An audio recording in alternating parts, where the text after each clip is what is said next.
Welcome to the Healthier Tech Podcast, the show about building a healthier relationship with technology. Now here's your host, R. Blank.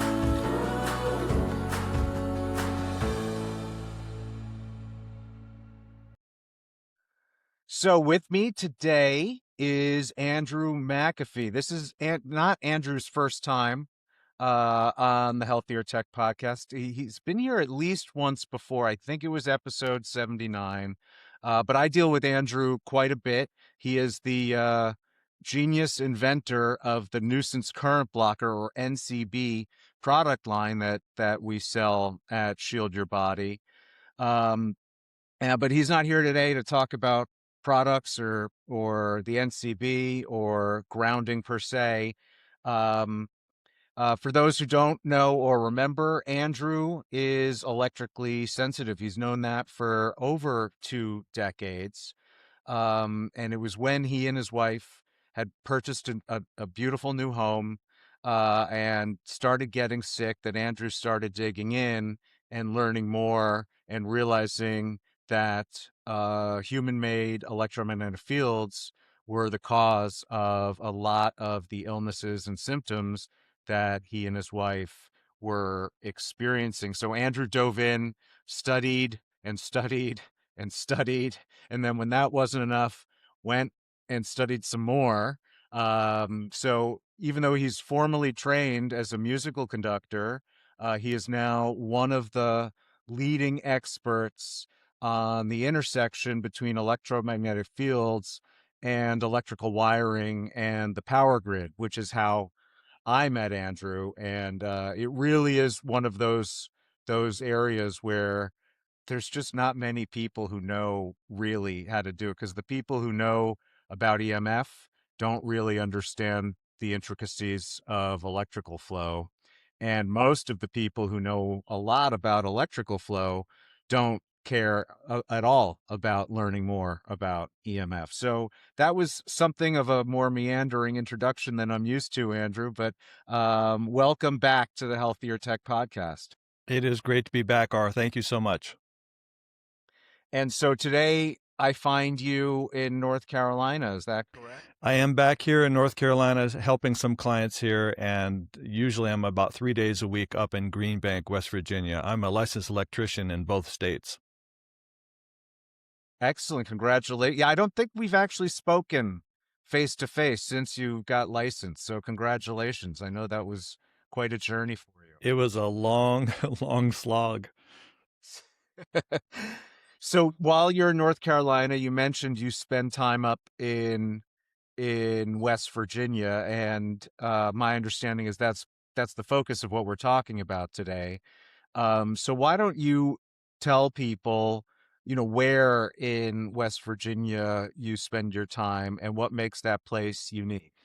Very good. So Green Bank, West Virginia, I'm going to share the screen here, and it'll take a minute to get up, is a radio quiet zone because there's an observatory there that does, it's a listening, basically. It's a huge, one of the largest discs in the world for listening for a super small, they advertise it as the weight or sound of a falling snowflake is how sensitive the telescope is.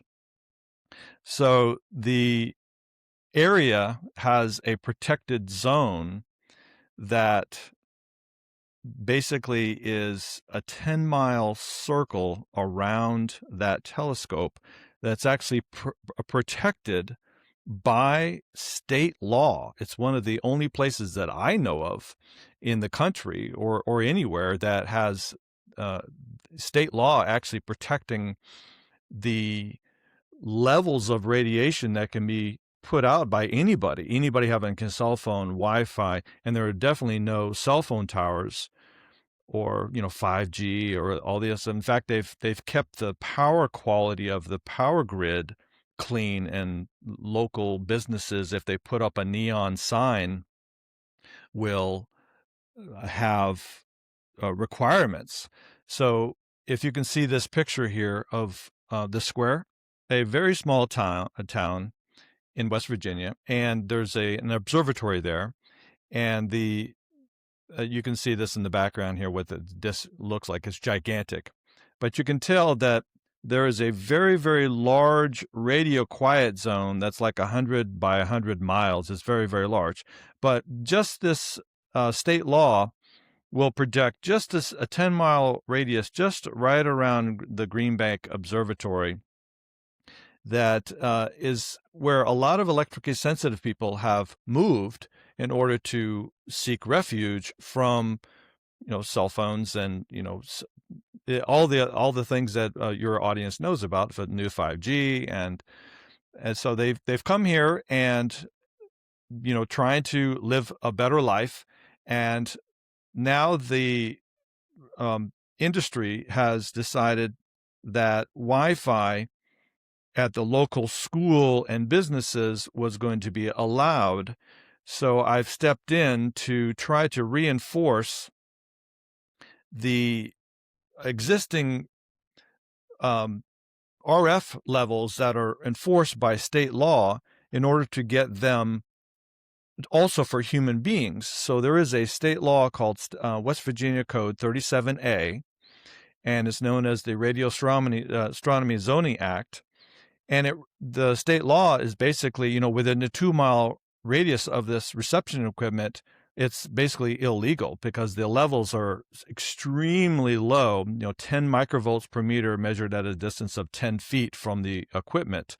And it goes all the way up to 10 miles, and it's extremely, extremely low levels. So let me just jump in here. So first off, for anyone who's listening on, Apple Podcasts or whatever, if you're interested in seeing anything that Andrew's talking about, that'll be on our YouTube channel, and the link will be in the show notes.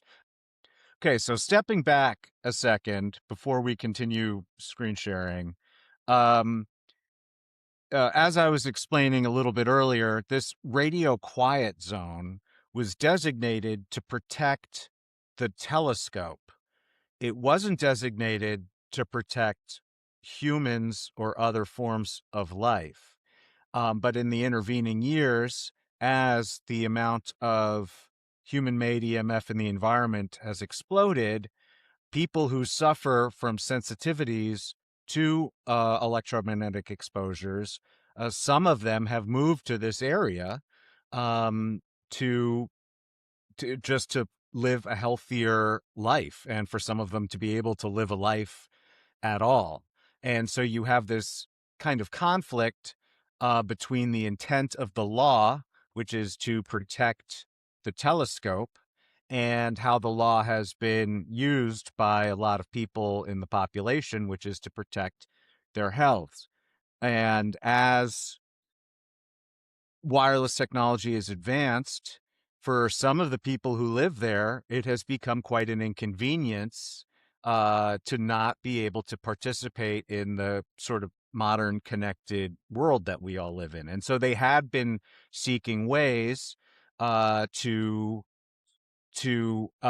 basically, to as Andrew's going to talk about it in this instance, to bring Wi-Fi to Green Bank.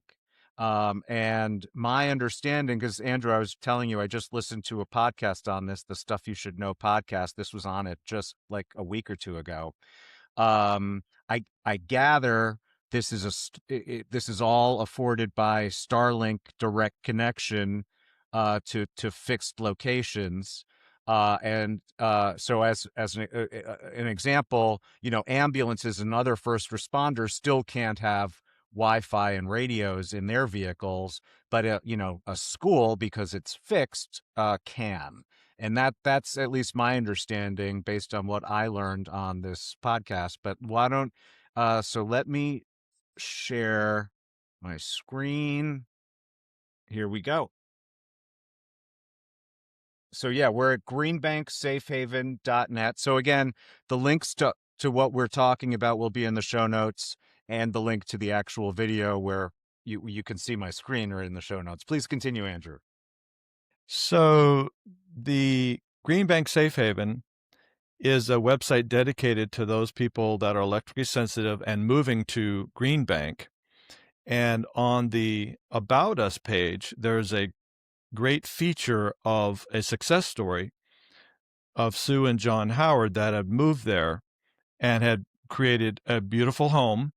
And so we have really good people and building beautiful homes and having great successes.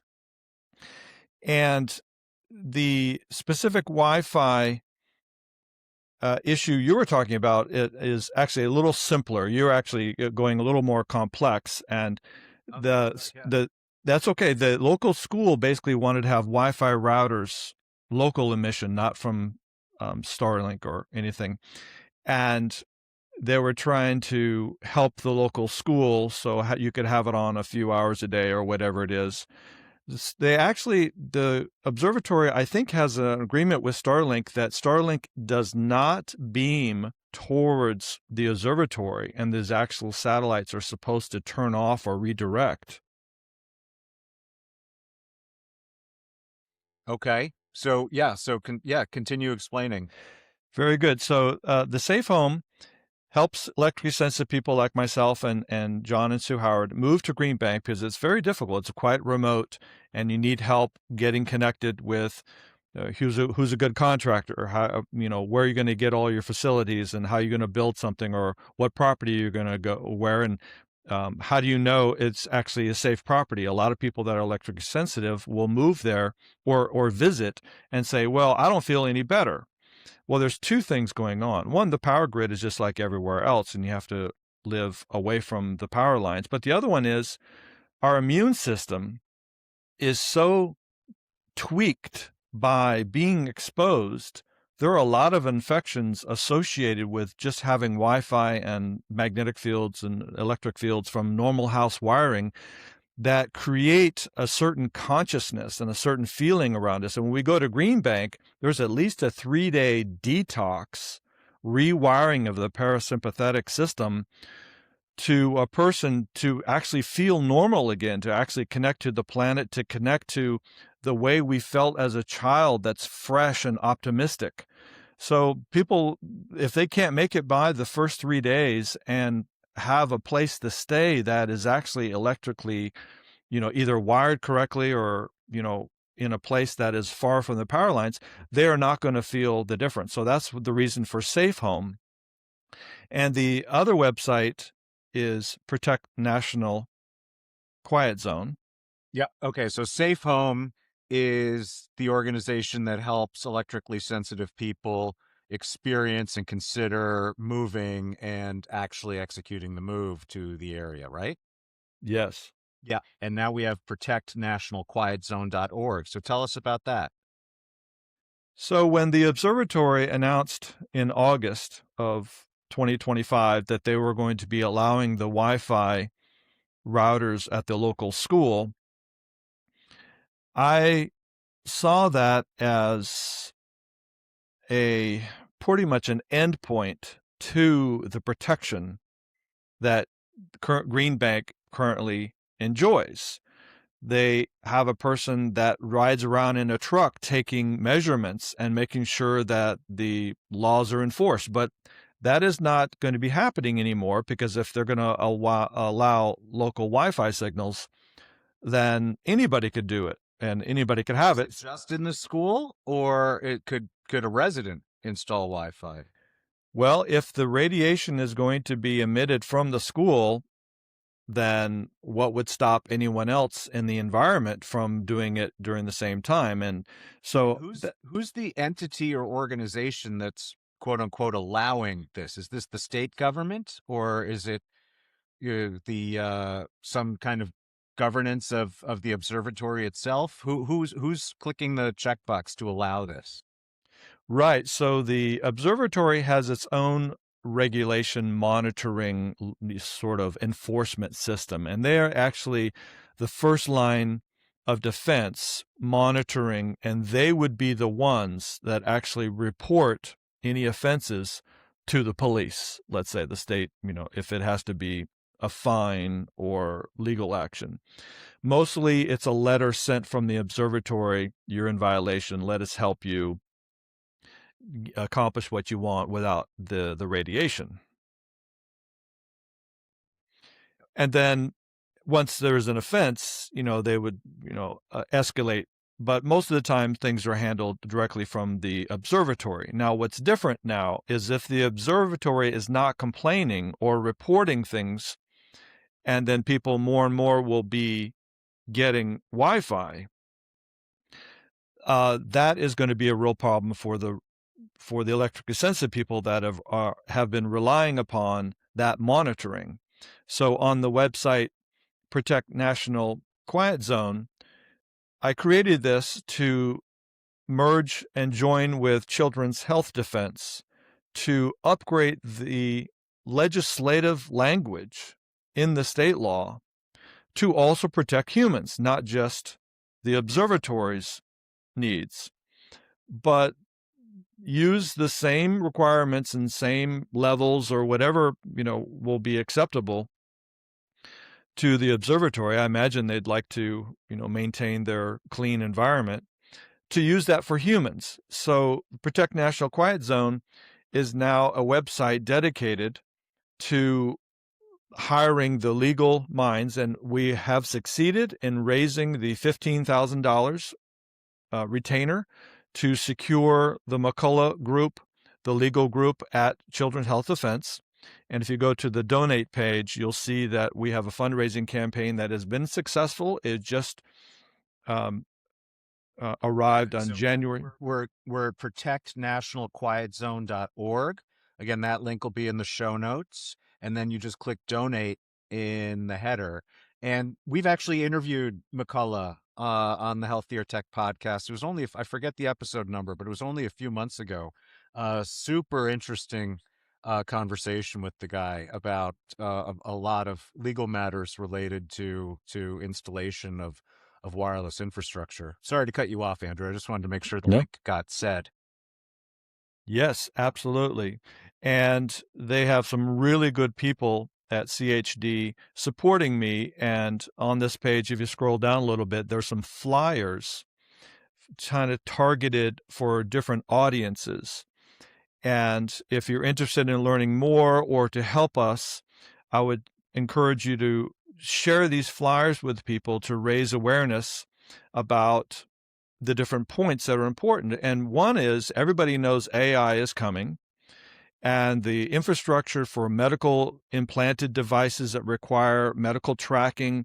I mean, you just go on and on, all of the very interesting things that are going to be irresistible to most people will require Wi-Fi, will require cellular connection.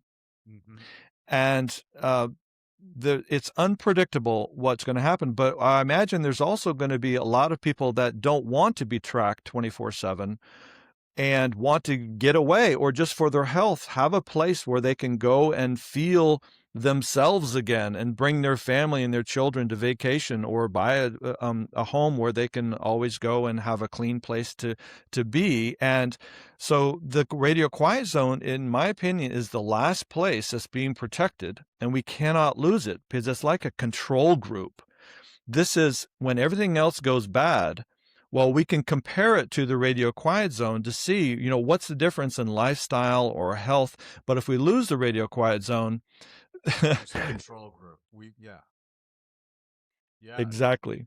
And I know this isn't your focus, but I'm genuinely curious how they could add Wi-Fi without impacting the quality of the performance and results of the telescope.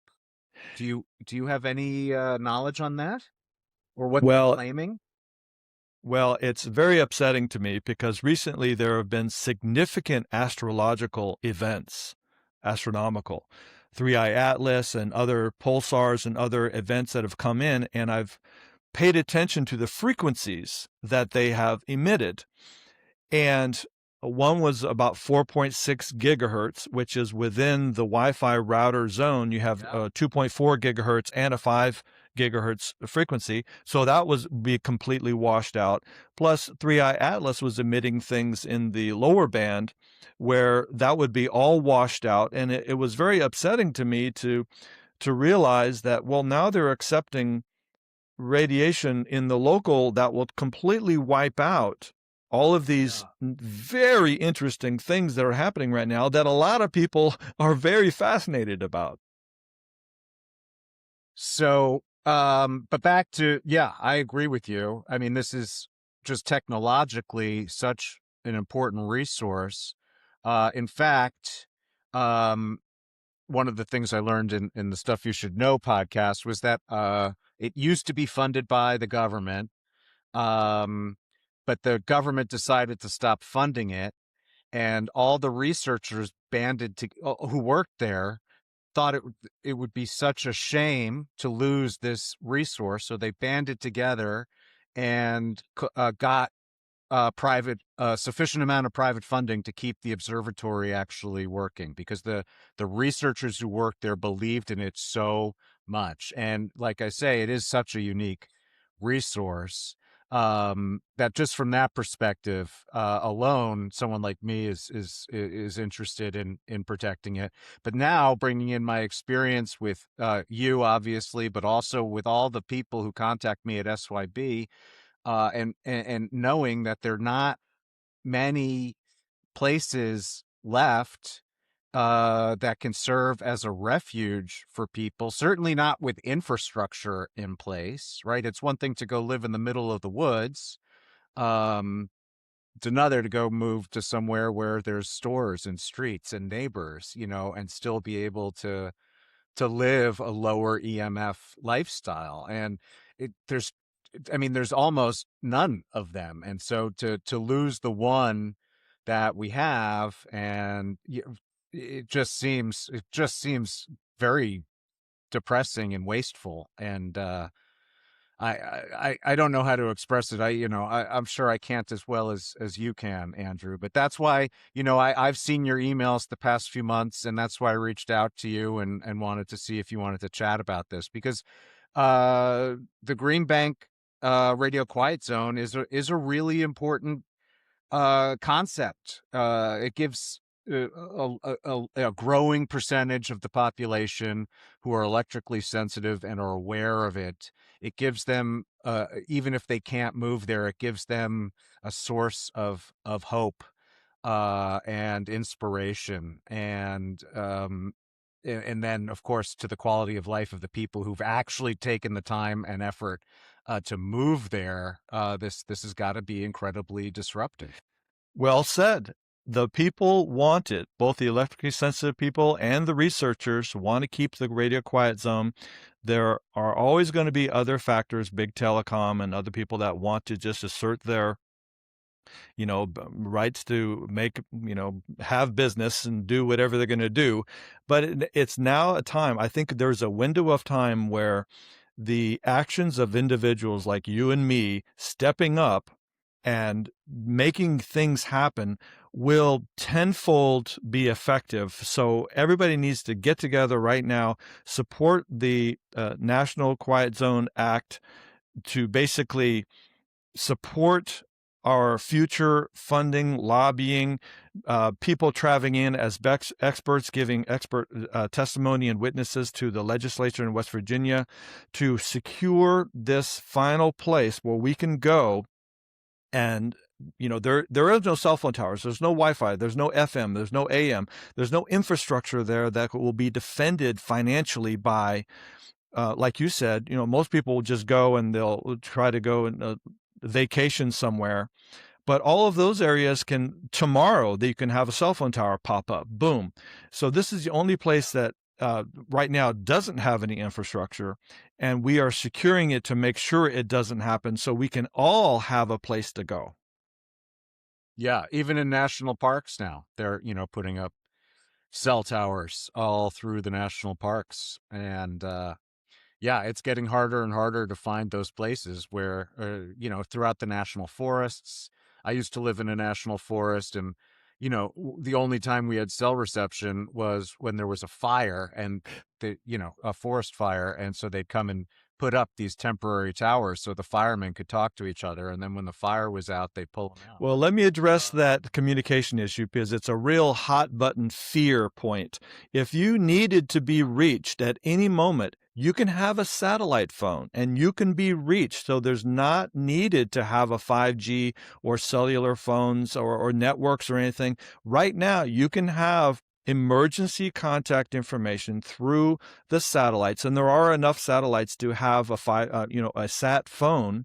So dispel all the myths that for 911 services and emergency services you have to have Wi-Fi or some other cell phone communications. You do not. I know that. So satellite phones, is it because it's a kind of a point-to-point connection? It doesn't have those same ambient impacts? Correct. It's sky-based. The antennas are sky-based, going directly upwards rather than horizontal. Huh. Wow, that's interesting. Okay. Well, thank you. Now I've learned another new thing from you. Uh, I keep learning from you. Well, so Andrew, thank you very much for taking the time this morning to come chat with me and the Healthier Tech crew. The website is protectnationalquietzone.org. That's where you can learn about this project. That's where you can donate to support this project. Also, I can only share one tab at a time. Let me just pull it back up, which is the Green Bank Safe Haven, which is where you can go if you're interested in learning more about what life in Green Bank is and can be for you as well. Andrew, thank you so much for the work that you're doing and for taking the time to come chat with me this morning about it. And thank you, R. Blank. Without you and people like you that have large mass audiences, and without your swing of power and influence, these things would not happen. So I'm really, really grateful that you're using your platform and all your outreach and your great website to help us. Thank you so much, R. Thank you, man. Have a wonderful rest of your day and keep me posted on how this all goes. Thank you so much. You too. Bye. Thanks for tuning in to the Healthier Tech Podcast. Hit follow on your favorite app. And if you're ready to take control of your tech wellness, visit shieldyourbody.com. Use code POD to save up to 15% on tools that help you live healthier in a wireless world.